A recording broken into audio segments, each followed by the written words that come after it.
basic problem is that there's an inherent conflict between selling arms, which are weapons and tools of destruction, and promoting human rights. And so the way to reconcile that or strike the right balance is by having very strict controls on who we sell arms to.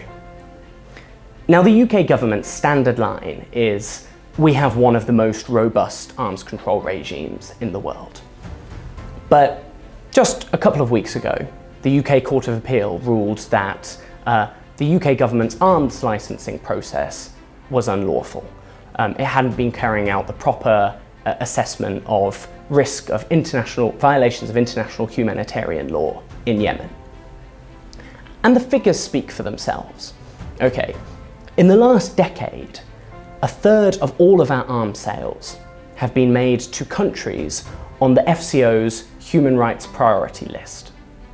These are countries which the UK government has itself identified as the world's worst human rights abusers. They include countries like Bahrain, Israel, Egypt, Pakistan and China.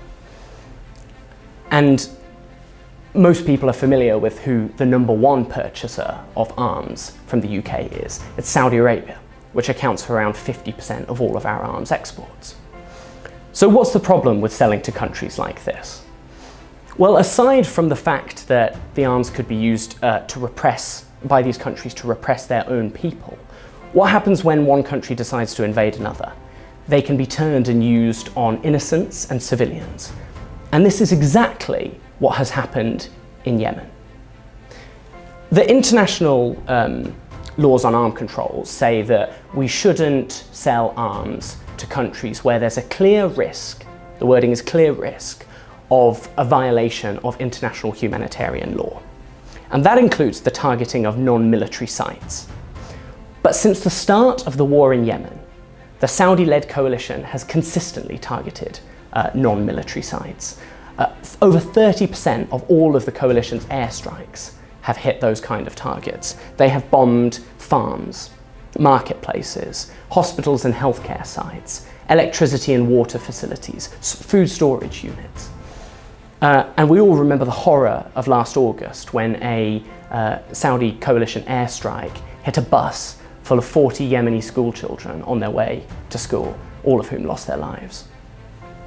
These are the real-life consequences of selling arms to countries which have no respect for human rights, or indeed respect for the value of human life.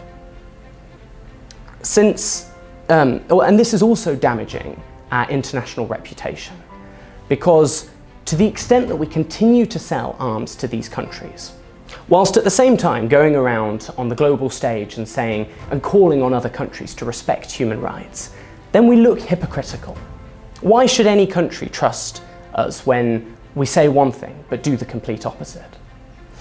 Our view at the Labour Campaign for Human Rights is that we shouldn't be selling arms to any of these countries. At the very least, we should be following the example of our European allies, countries like Germany, Norway, Sweden and the Netherlands, who have all suspended arms sales to Saudi Arabia.